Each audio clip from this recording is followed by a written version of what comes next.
Bath party చేసు రెండు తెలుగు రాష్ట్రాల్లో ఉన్న ప్రజలకి అనంత కోటి నమస్కారాలు చేస్తూ పాదాభివందనాలు చేస్తూ నా విన్నపం. మహాభారతంలో దుర్యోధనుడు అంటాడు, సూది మనం మోపినంత భూమి కూడా నేను ఇవ్వను, సావనన్నా సస్తాను కానీ సూది మన మోపినంత భూమి కూడా నేను ఇవ్వనని చెప్పాడు మహాభారతంలో దుర్యోధనుడు.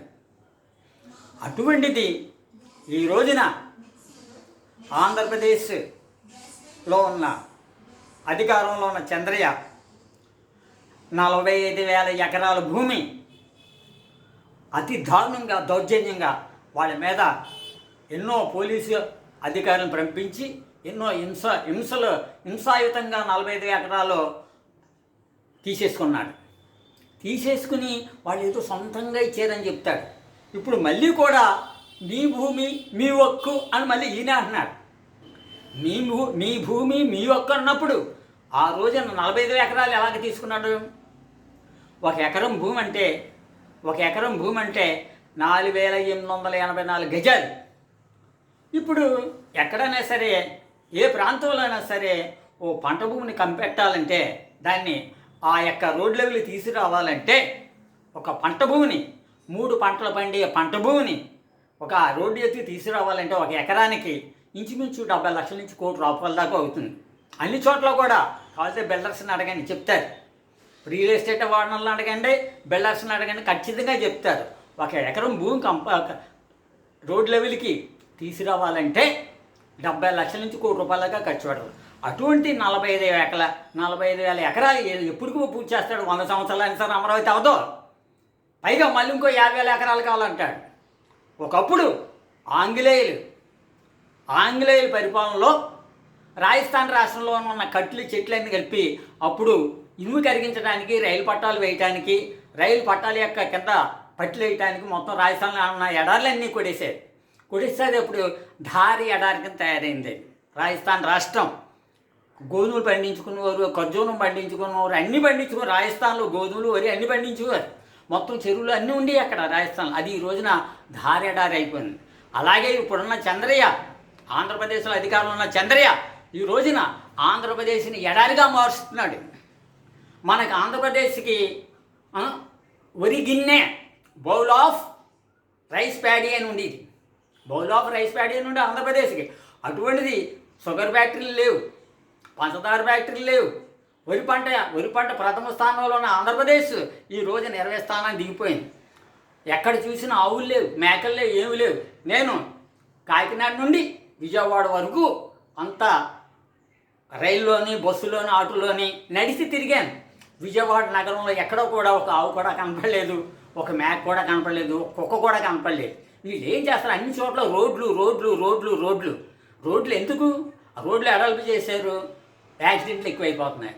కనీసం రోజుకి ఆంధ్రప్రదేశ్లో ఒక 1000 మంది అన్నా చచ్చిపోతున్నారు. యువకులైతేనండి, కారు యాక్సిడెంట్లు అయితేనండి, మీరు చూస్తున్నారు టీవీల్లో. ప్రతి కారు మండిపోతుంది, ప్రతి వెహికల్ గుద్దేసుకుంటుంది, అన్నీ యాక్సిడెంట్లే. మొత్తం రోజుకి ఒక 1000 మంది చచ్చిపోతున్నారు ఈ యాక్సిడెంట్లో. ఏదో కారణం చేత గొడవలో, లేకపోతే జలపాతాల సెల్ఫీలో, మొత్తం మీద రోజుకు 1000 మంది ఆంధ్రప్రదేశ్లోనే పోతున్నారు. ఇలా జరిగితే రోజుకి ఆంధ్రప్రదేశ్లో జనాభా ఉండదు, ఇంక రోడ్లోనే ఉంటాయి. బంగారం పండే 3 పంటలు పండే వరి, చెరకు, మిరపకాయలు, అన్ని పండే పొగాకు పండే గుంటూరు, అమరావతి జిల్లాలనే ఈ రోజున ఎడారి ప్రాంతంగా తయారు చేస్తున్న చంద్రయ్య. పైగా నిన్న స్లోగన్ ఏంటంటే మీ భూమి మీ హక్కు అంటాడు. అటువంటిది ఎందుకు తీసుకున్నాడు భూమి? ఇప్పుడు మళ్ళీ 50,000 ఎకరాలు కావాలంటాడు. అసలు అమరావతి అవుతుందా? 100 సంవత్సరాలైనా అది పూర్తి అవ్వదు. కాబట్టి భారతదేశంలో ఉన్న రైతు సోదరులందరూ ఏకమై మా భూమి మాకు ఇచ్చేయండి. అమరావతి రాజధాని అక్కర్లేదు, ఏమక్కర్లేదు. ఒక రాజధాని, ఒక 3 బిల్డింగులు కట్టడానికి 45 ఎకరాలు ఎందుకండి? 3 బిల్డింగులు కట్టడానికి 45,000 ఎకరాలు ఎందుకు? మళ్ళీ 50,000 ఎకరాలు ఎందుకు? మోడీ కాళ్ళ మీద పడి, అమిత్ షా మీద కాళ్ళ మీద పడి, అలాగే ఆర్థిక మంత్రి కాళ్ళ మీద డబ్బులు తెచ్చేసుకుని తినేసేసి ఇంచేపు పెళ్ళం పాలు ఫ్యాక్టరీ కోసం మనవడు లోకేష్ కొడుకు మనవడు కోసమే తప్ప అతను ఆంధ్రప్రదేశ్ ప్రజలు చేసింది ఏమీ లేదు. కేవలం 2 ఎకరాలు ఉన్న ఆసామి చంద్రయ్య ఇప్పుడు అధికారంలో చంద్రయ్య ఈ రోజున 54 లక్షల కోట్లు ఒక్క బ్రెజిల్ అమెరికా తప్ప అన్ని బ్యాంకులు ఉన్నాయి. హెరిటేజ్ పాలు మొత్తం బ్రెజిల్ అమెరికా అన్ని చోట్ల కూడా వాళ్ళ ఏజెన్సీలు ఉన్నాయి. ఎలా సంపాదించాడు ఇదంతా? ఆంధ్రప్రదేశ్ ప్రజలను దూచేస్తున్నాడు, పన్నులు పెంచేస్తున్నారు, భూమి రిజిస్ట్రేషన్ ఛార్జీలు పెంచేశారు. ఇప్పుడు సామాన్యుడి చేతిలో ఎకరం పొలం కూడా లేదు, ఒక చిన్న రైతు కూడా కనపడకుండా పోతున్నాడు. ప్రతి రైతు కూడా ఇప్పుడు పాలు కొనుక్కుంటున్నాడు, గుడ్లు కొనుక్కుంటున్నాడు, అలాగే అన్నీ కొనుక్కున్న ఆ దుస్థితికి ఈరోజు నా చంద్రని దించేది. కాబట్టి ఆంధ్రప్రదేశ్లో ఉన్న ప్రజలు, రెండు తెలుగు రాష్ట్రాల్లో ఉన్న ప్రజలు, రైతులు, అలాగే భారతదేశంలో ఉన్న రైతు సోదరులు అందరూ కూడా ఏకమై ఒక త్రాటిమైంది. రైతే రాజు అన్న నినాదాన్ని నిజం చేయండి. రైతే రాజు అన్న నినాదాన్ని స్లోగన్ మాత్రం కాదు, ఎన్నో చట్టాలు చేశారు. అమరావతి చట్టం ఏమి నిలబడుతుంది?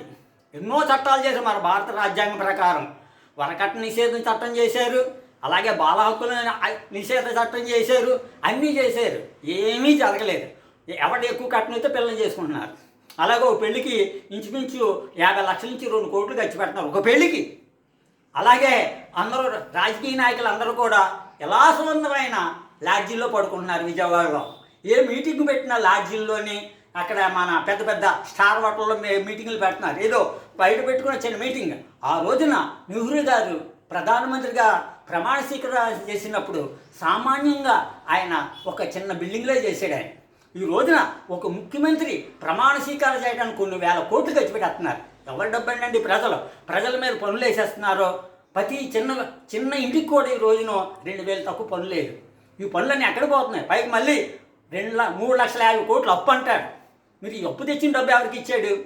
ఇవన్నీ కూడా ఈ రోజున చంద్రయ్య మోసాలు తప్ప, కేవలం తన పేడం పాలు ఫ్యాక్టరీ కోసం, లోకేష్ మనవడు కోసం చేస్తున్నాడు తప్ప, పైగా మీ భూమి మీ యొక్క అంటాడు. మరి ఆ రోజున మహాభారతంలో దుర్యోధనుడు అన్నాడు, సూది మనం మోపినంత భూమి కూడా ఇవ్వనని. ఈ రోజున ఒక రైతు ఎందుకు ఇచ్చేస్తాడు పొలం?